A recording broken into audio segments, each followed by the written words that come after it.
नमस्कार छात्रों, learn Hindi with Sudarshana ma'am इस चैनल पर आप सभी का फिर से स्वागत।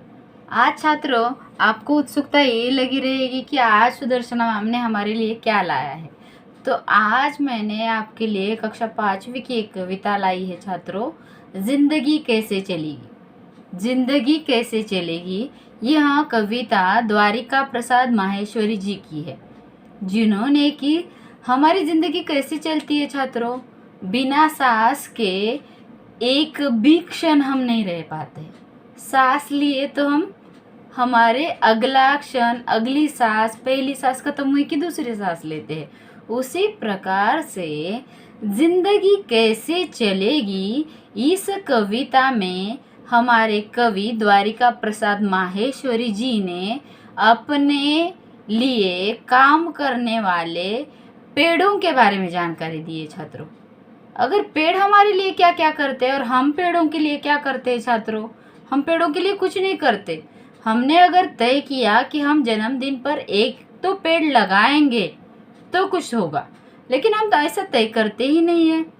देखेंगे द्वारिका प्रसाद माहेश्वरी जी ने इस कविता के माध्यम से हमें क्या संदेशा दिया छात्रों। तो चलिए मेरे साथ देखेंगे हम आज जिंदगी कैसे चलेगी। पहले मैं इस कविता का पठन करूंगी छात्रों, फिर इसका भावार्थ आपको बताऊंगी। पेड़ सहकर धूप खुद, पेड़ सहकर धूप खुद, देते सभी को छां है, देते सभी को छां है। छात्रों, छां का अर्थ होता है छाया। मैं पहले कठिन शब्दों का भी अर्थ बताऊंगी आपको पठन के वक्त। मदद करने को बढ़ाते, मदद करने को बढ़ाते, डालियों सी बाह अपनी, खींचते रहते निरंतर। बच्चों, निरंतर इस शब्द का अर्थ है हमेशा और लगातार। ये हवा गंदी हमारी, ये हवा गंदी हमारी, है हमें मिलती इन्हीं से, है हमें मिलती इन्हीं से, प्राणवायु विशुद्ध सारी। छात्रों, प्राणवायु का अर्थ होता है ऑक्सीजन और विशुद्ध का अर्थ है स्वच्छ, स्वच्छ हवा।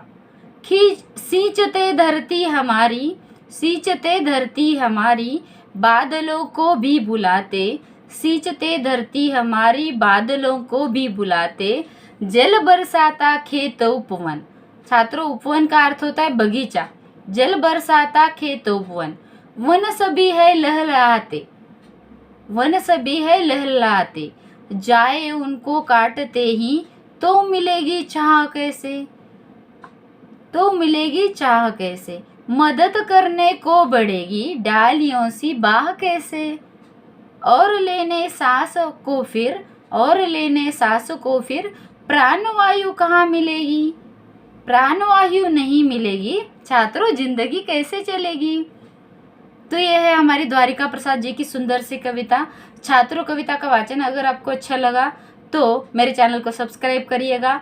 कविता का मूल भाव और भावार्थ मैं अभी आपको बताती हूँ।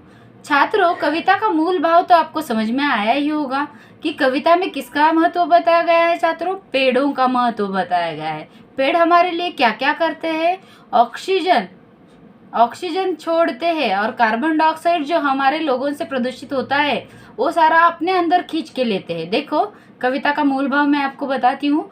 कविता का मूल भाव यह है कि वृक्षों का हमारे जीवन में कितना महत्व है छात्रों, उनका संरक्षण कितना जरूरी है ये भी आपको पता होना चाहिए। हम अक्सर क्या करते हैं, हम अक्सर हर वर्ष में कोई तो सरकारी और गैर सरकारी वृक्षारोपण कर देते हैं, लेकिन अधिकांश पौधे बचते हैं क्या छात्रों।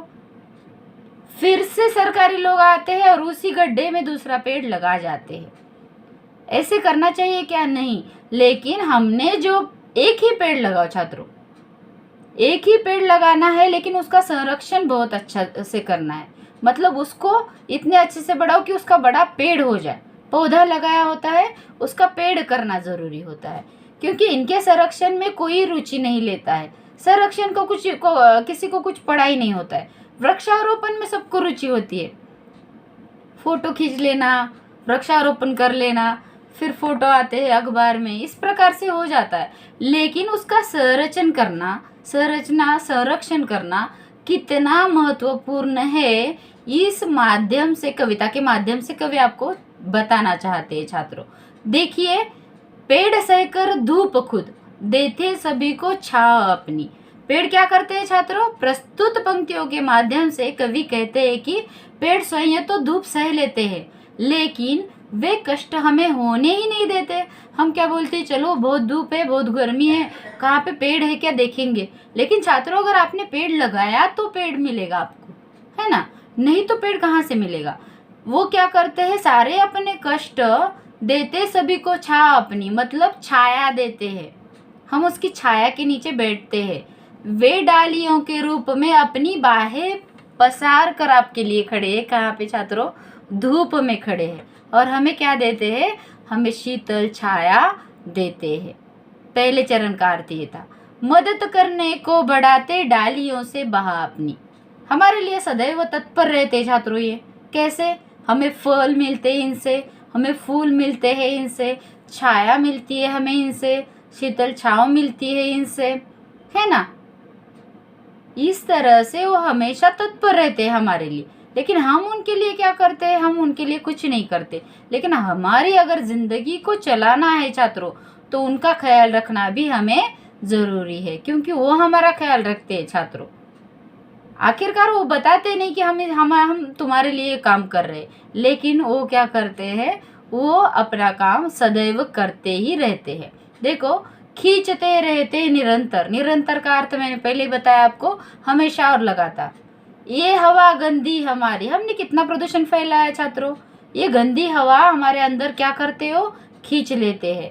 है हमें मिलती इन्हीं से। इन्हीं से हमें क्या मिलती है? प्रस्तुत पंक्तियों के माध्यम से कवि क्या कहना चाहता है? पेड़ लगातार अशुद्ध वायु को खींचते रहते हैं, और हमें जीवित रहने के लिए, हमें जीवित रखने के लिए जरूरी और शुद्ध ऑक्सीजन और प्राणवायु हमेशा देते रहते हैं छात्रों। ये है हमें मिलती इन्हीं से प्राणवायु विशुद्ध सारी, मतलब ये हमारे लिए सदैव तत्पर है। सींचते रहते धरती, सींचते रहते धरती बादलों को भी बुलाते। ये क्या करते हैं छात्रों? जल बरसाता खेत उपवन, वन भी है सभी है लहलहाते। मतलब प्रस्तुत पंक्तियों के माध्यम से कवि यह कहना चाहते हैं कि पेड़ बारिश लाने में भी सहायक होते हैं। जिस जगह पर पेड़ कम होते हैं वहां पे बारिश कम होती है। देखो ये बच्चों, आप थोड़ा सा ध्यान से देखिए। और पेड़ क्या करते हैं? जिस जगह पे ज्यादा पेड़ है वहां पे बारिश ज्यादा होती है। पेड़ बारिश लाने में भी सहायक होते हैं, और धरती को सींचते भी है, मतलब मिट्टी को पकड़ कर रखने का काम भी पेड़ करते हैं। अगर पेड़ मिट्टी पकड़ कर नहीं रखते तो बारिश में सारी मिट्टी बह जाती छात्रों। बारिश के आने बारिश के आने पर चारों तरफ हरियाली छा जाती है। बारिश के आने पर हरियाली सब तरफ छा जाती है। किनके कारण? पेड़ों के कारण। खेत बाग बगीचे और उपवन सभी लहलहाने लगते हैं छात्रों। जाए उनको काटते ही तो मिलेगी छाव कैसे। जाए उनको काटते ही, ये मनुष्य कैसा है?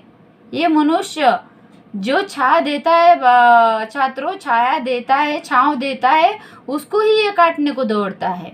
प्रस्तुत पंक्तियों के माध्यम से कवि यह कहते हैं, जाए उनको काटते ही तो मिलेगी छाव कैसी, मदद करने को बढ़ेगी डालियों सी बाह कैसी।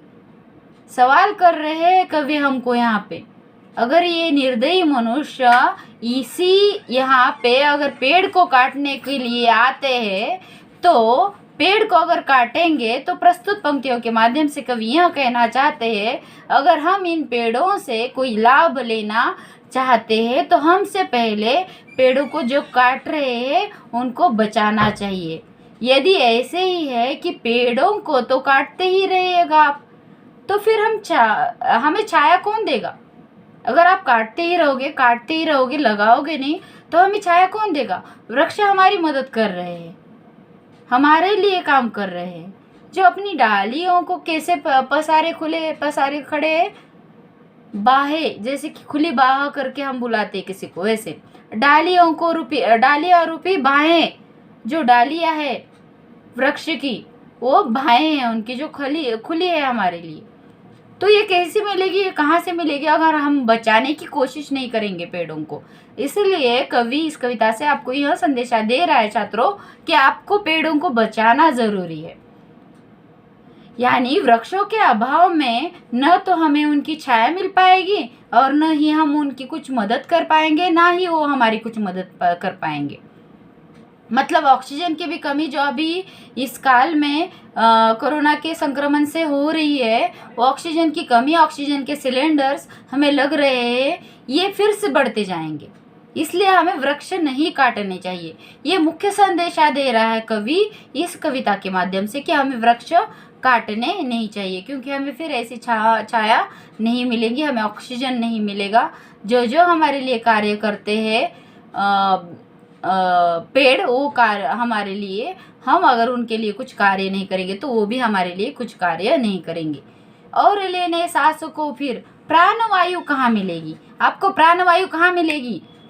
आपको प्राणवायु कहाँ मिलेगी? प्राणवायु कहाँ मिलेगी? प्राणवायु नहीं मिली तो जिंदगी कैसे चलेगी? अगर आपको प्राणवायु नहीं मिली तो आपकी जिंदगी कैसे चलेगी?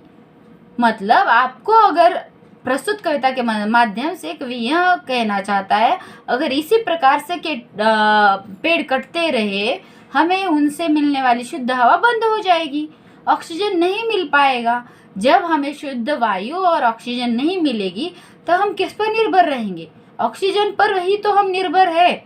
हमारी जिंदगी कैसे चल पाएगी? यानी वृक्षों के अभाव में हमारा जीवन संभव ही नहीं है, वृक्षों के अभाव से। इसीलिए हमें वृक्षों की कटाई को तुरंत रोकना चाहिए छात्रों। तुरंत रोककर अधिक से अधिक वृक्षों को लगाकर उनका संरक्षण भी जरूरी है। सिर्फ लगाना जरूरी नहीं है, तो उनका संरक्षण करना भी जरूरी है, खुद करना जरूरी है।